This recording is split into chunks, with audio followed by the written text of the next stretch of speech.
C'est en forgeant qu'on devient forgeron, dit le proverbe. Le plus bel exemple en est Monsieur Maillefer, cet homme paisible dans son jardin, à proximité de l'atelier dans lequel il passa l'essentiel de sa vie. Robert Maillefer est né en 1909. En 1923, à 14 ans, il quitte les études pour travailler avec son grand-père Charon. À 17 ans, après son apprentissage dans l'usine Tuilier de Nogent, il obtient ses diplômes de forgeron limeur, puis rejoint l'atelier de son père, forgeron. Ils travailleront pour une dizaine d'entreprises du bassin coutelier nogentais jusqu'en 1937. Puis il entre aux forges de Courcelles jusqu'à la réquisitionné dans le cadre du service du travail obligatoire. Il est envoyé à Hanovre de 1942 à 1945. De retour d'Allemagne, il reprend son poste à Courcelles, qu'il quittera en 1948 pour retravailler à domicile avec son père, puis seul. C'est en 1975 qu'il prend sa retraite. À 90 ans, il n'a rien perdu de son savoir-faire. Monsieur Maillefer réalise encore des chefs-d'œuvre. Ce film en est la preuve. Un tailleur forgé main est formé de 2 branches, chacune d'elles composée de 2 parties. Un lopin de fer pour la fabrication de l'anneau, un lopin d'acier pour la lame. Préparation du premier lopin d'acier. Ici, la future lame, chauffée à une température avoisinant les 1000 degrés. Avec la pièce fixée sur l'enclume appelée tranche, on coupe la lame d'acier à la longueur voulue, préalablement mesurée.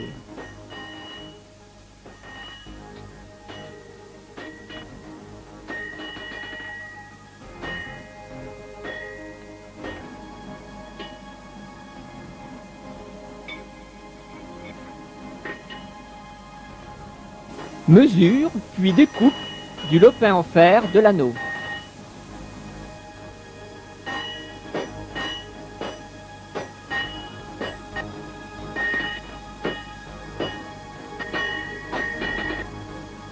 Chaque pièce doit être à bonne température. Le lopin de fer est écarté pour s'incruster dans les échancrures du lopin d'acier.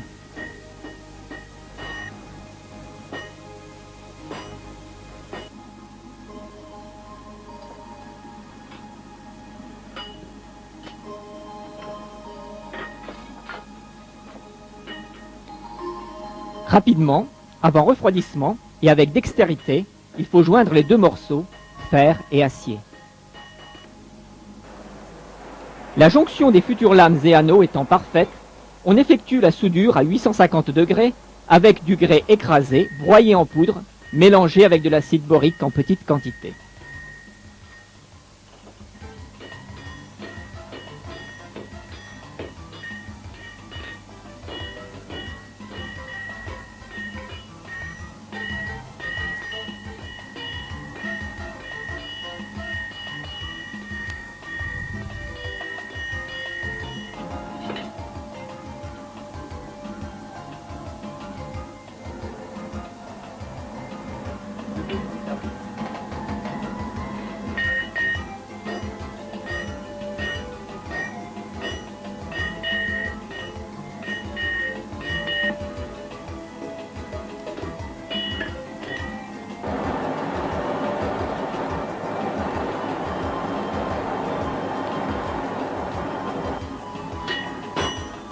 Puis vient la phase emblématique du façonnage de l'anneau. D'abord, son perçage à l'aide d'un poinçon.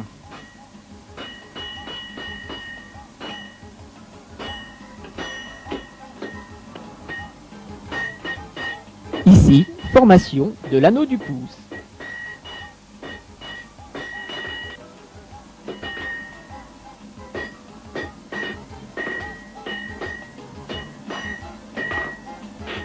C'est ici que le travail d'artiste se révèle.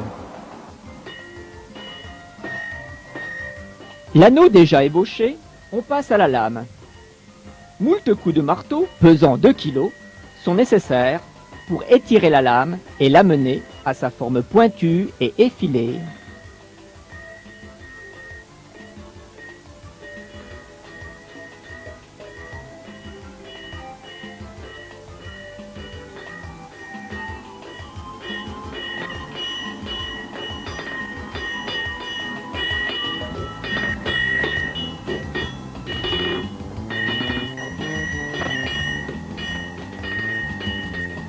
On affine l'anneau sur la partie pointue de l'enclume, la bigorne.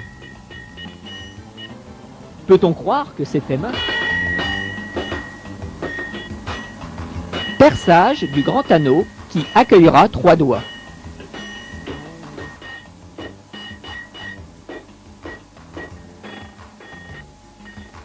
Une multitude d'allers-retours forge-enclume sont nécessaires.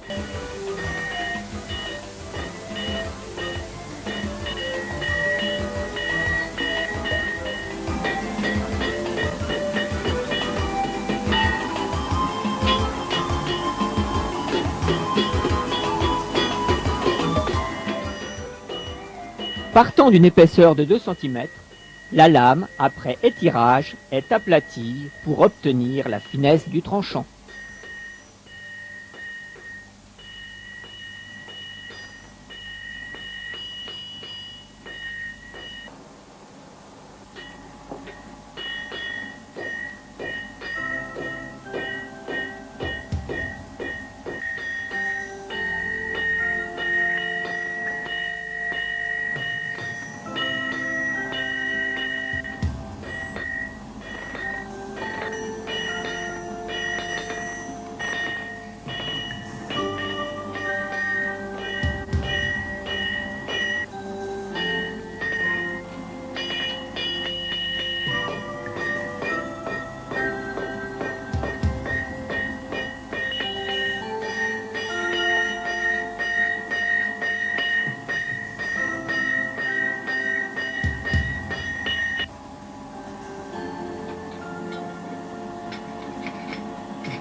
Façonnage de la branche entre anneau et lame.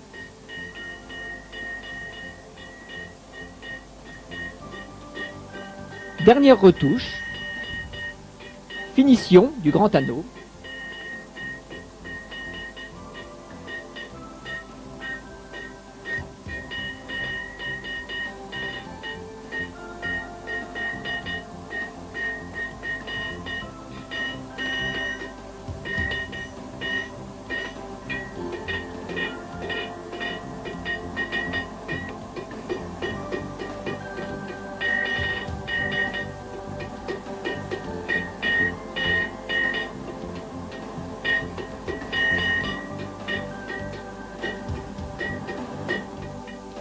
Voici les ciseaux pratiquement finis.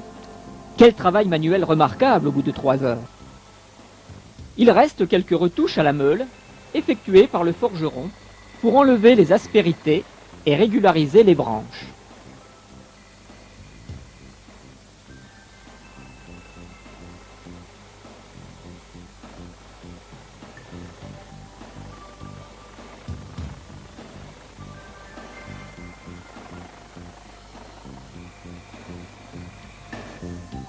Puis la lime terminera le chef-d'œuvre, notamment les parties délicates comme l'entablure, pour un ajustement parfait des 2 lames.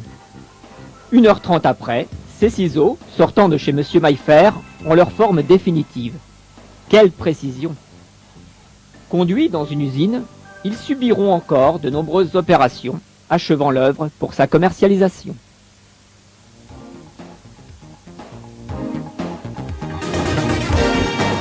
Du lopin de départ à la pièce forgée manuellement.